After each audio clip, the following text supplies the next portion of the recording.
All right, and welcome everybody to the very first show of the new YouTube channel called Jay's Retro Toys and Games. And tonight we have one of the most popular games that's been around since the 1930s. Episode 1 is proudly going to tribute not only the gameplay, but the very elaborate history that this game has gone through. One of my favorites and one of yours.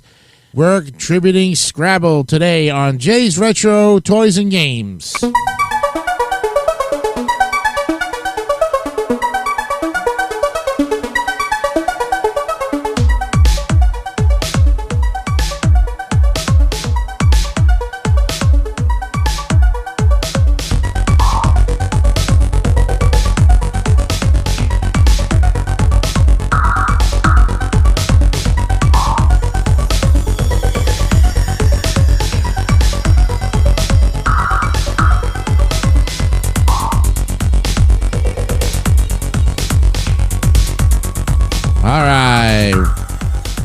I want to welcome you to this first episode of Retro Toys and Games channel here on YouTube.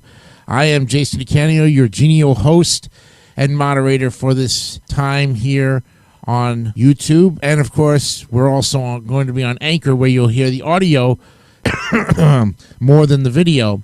On YouTube, you'll get pictures, you'll get intros, you'll get animation, and a lot of all good things. And we would hope that you subscribe to both, because both are going to have places to be able to listen. And if you are just the person who likes to listen to the history without pictures, then you go to Anchor. Or if you are a YouTuber and you have a channel, please do subscribe to not only this channel, but The Legacy of New York, which is our main channel, where we talk about all of the people from not only Queens, New York, but in New York in general. But that's on for a later program.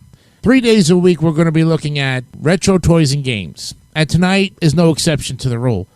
This is a retro game, and it's been around since 1938.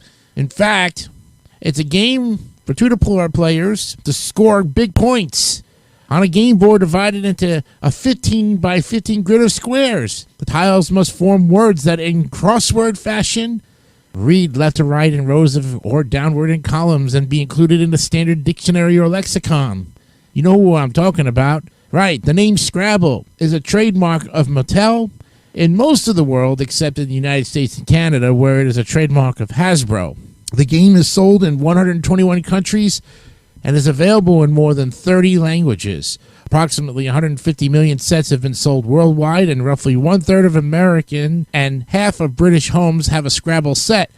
And there are approximately 4,000 Scrabble clubs around the world. And of course, all of our historic information comes from the Wikipedia, the free encyclopedia, where we'll be getting not only the pictures, but of course, verbatimly giving you the history. Now, you know the game details. You know, it's played by 2-to-4 players on a square game board and printed with a 15 by 15 grid of cells, each of which accommodates a single letter tile. In official club and tournament games, play is between 2 players or occasionally between 2 teams, each of which collaborates on a single rack. The board is marked with premium squares, which multiply the number of points awarded. 8 dark red or triple word squares, 17 pale red double word squares, of which one, the center square, H8, is marked with a star or other symbol, 12 dark blue triple letter squares, and 24 pale blue double letter squares. Now, in 2008, Hasbro changed the colors of the premium squares to orange for triple word, red for double word, blue for double letter, and green for triple letter. But the original premium square color scheme is still preferred for Scrabble boards used in tournaments. Game contains 100 tiles, 98 of which are marked with a letter and a point value ranging from 1 to 10. The number of points for each letter tile is based on the letter's frequency in standard English. Commonly used letters such as vowels are worth 1 point, while less common letters score higher, with Q and Z each worth 10 points.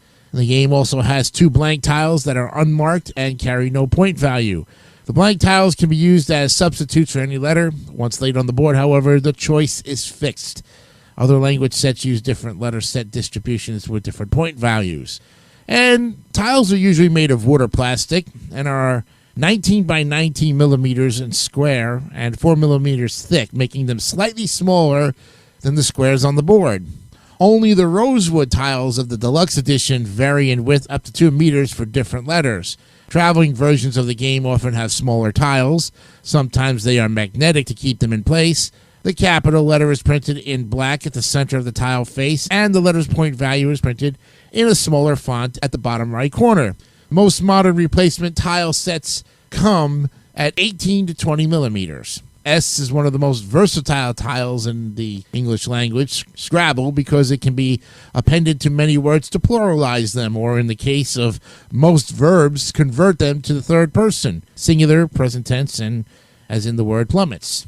Well, Alfred Butts, who we'll look at in the history, included only 4 S tiles to avoid making the game too easy. Q is considered the most troublesome letter, as almost all words with it also contain U. A similar problem occurs in other languages like French, Dutch, Italian, and German, and J is also difficult to play due to its low frequency and a scarcity of words having it at the end. C and V may be troublesome in the end game, since no 2-letter words with them exist except for CH in the Collins Scrabble Words Lexicon. Now, for what we're looking for, the meat and bones of this whole game, the history. Well, in 1938, the American architect Alfred Mosher Butts, that's B-U-T-T-S, created the game as a variation on an earlier word game he invented called Lexico.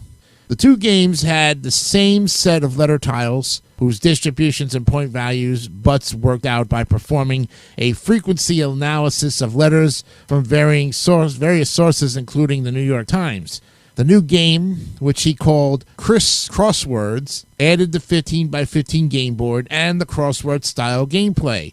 He manufactured a few sets himself, but was not successful in selling the game to any major game manufacturers of the day.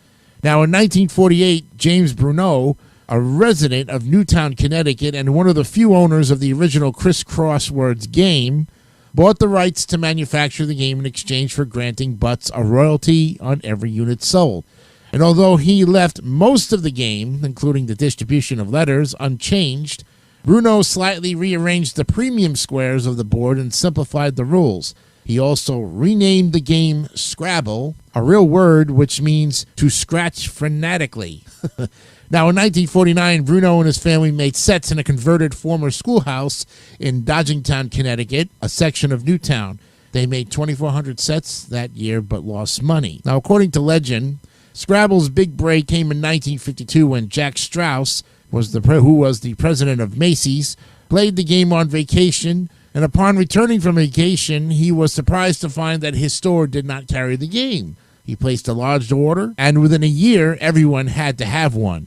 Now, in 1952, unable to meet demand himself, Bruno sold manufacturing rights to Long Island-based Selchow and Ryder, and one of the manufacturers who, like Parker Brothers and Milton Bradley Company, had previously rejected the game.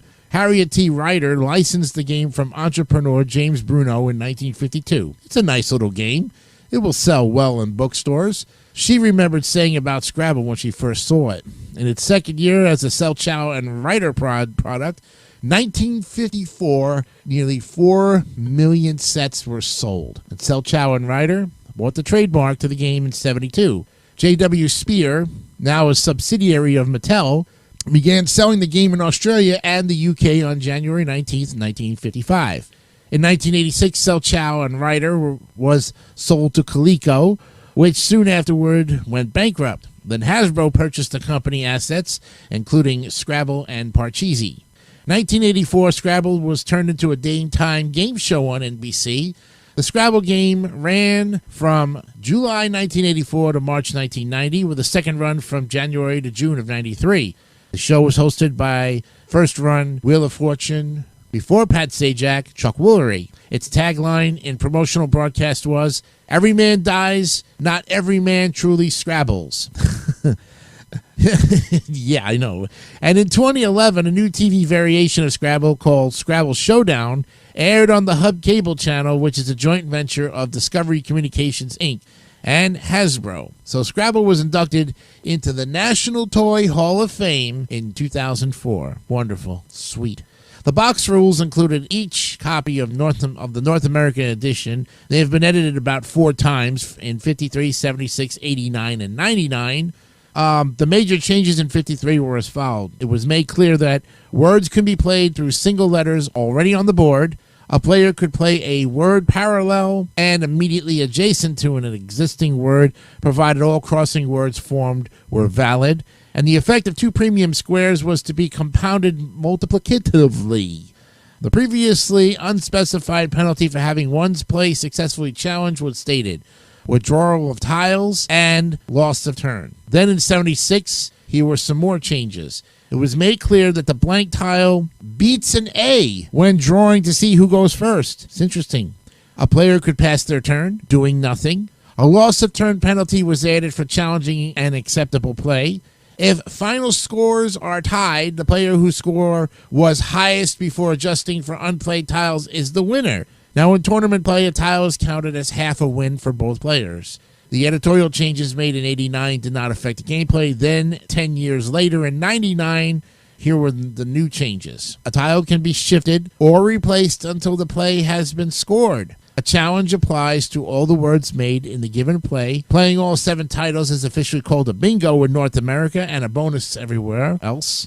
A change in the wording of the rules could have been interpreted as meaning that a player may form more than one word on one row on a single turn. And then, well, there was a notation system.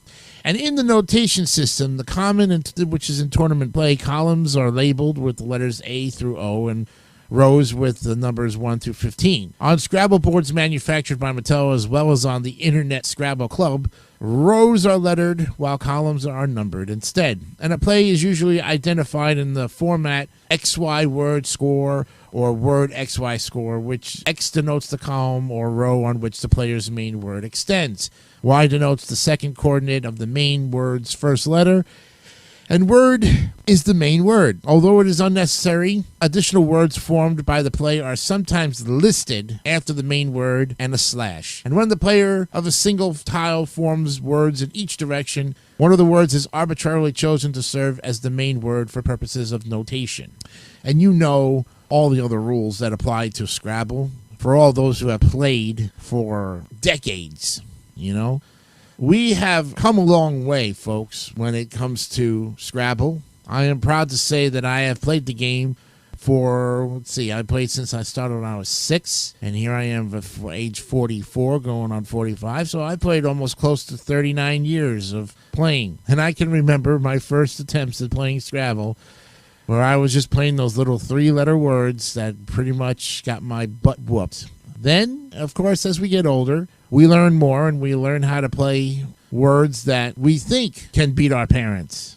Folks, in order to be good at something, you have to lose a lot of games in order to get there. And trust me, it was not easy trying to beat my mom. And the very first time I did it, I was like, wow, that was interesting. You know, and you got to look back and you say to yourself, I've come a long way. And we all have come a long way. There are also documentaries and books that are related to Scrabble. There's also dictionaries, travel editions. One of the things that, of course, everybody plays now is Scrabble on the computer, especially on Pogo. I have been known to play and host the Scrabble Club myself. And I think anybody who has a group of friends on the internet and wants to play it, go right ahead, do it. It gets everybody in there. And, of course, you have to have an honor system when playing it. But I'll tell you, once you set it up with the way you want to set it up, with little modifications, anybody can create a Scrabble club, and you just keep everybody in check if you're the head of that club. I think Scrabble is going to continue to go beyond, and if it was 1938 that this whole started, we are now in the 84th year. It's amazing. So only 16 more years and Scrabble can be officially 100 years old. And I'll be around in 16 more years to see that 100th anniversary edition. There was a 60th anniversary, and I'm probably surprised to know that there was also Super Scrabble as well. Super Scrabble has 200 tiles, double the amount of spaces, higher scoring, and I think they even have a times 4, or if you had triple, this one was 4 times on a double word, quad score. All in all, I can say that with this game, it's very versatile. Anybody can play it at any age. at any level, and we all have fun playing it. And so get your kids involved. It's great for spelling and showing them how words connect and make other words, and also to upwards where you stack the letters. That was pretty much a derivative of Scrabble. There are lots of what I like to call other versions of Scrabble, like Words with Friends, which everybody seems to play. And says, oh, Jason, how come you don't play that one? I play the original because that's all I know. And yes, I've played Super Scrabble on numerous occasions. And I must say the scores do go up and they're higher. But what I started to realize, the trick that I learned over by playing on the computer, is that the computer was allowing 2-letter words and Q without U. That's right. That means you could make Q words without the letter U following it. And there's a whole slew of permissible words because they've had to update the dictionary, and Scrabble has an updated Scrabble dictionary for gameplay. And I guarantee you all the words with Q without U are in there. One final thing to mention about this game is that not only did it make TV history with Chuck Woolery's version and, of course, Scrabble Showdown, I bet you it has the potential to really come back on TV again in the format of the Woolery version. I'd like to see, with, of course, if Chuck is game enough to host it, because he's retired and he's doing radio podcasting. I believe he can still host it, or, get one of the other hosts that are up and coming to host it. But make it to where the new rules apply and that there's more money involved when solving the puzzles that they give for clues. That's all I can think of for Scrabble, and I hope that you enjoyed this little brief presentation of a game that goes back to 1938. Next time on the program, we're going to look at a toy. I'm not going to tell you what kind of toy, but it's one that you probably remember growing up in the late 70s, early 80s. And there's a whole slew of toys out there that, And when we define a toy, not only when we talk about a specific character or an action figure, or, just to give you an idea, we're going to look deeper into that toy because there are other areas to explore. So not only are we going to scratch the surface, but we're going to dig deeper into those areas as we go along in this series. I'll see you on Wednesday for another edition of Jay's Retro Toys and Games right here on YouTube. Have a good night. Bye-bye.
Don't forget to subscribe to the David3000 Network for great more content like this one.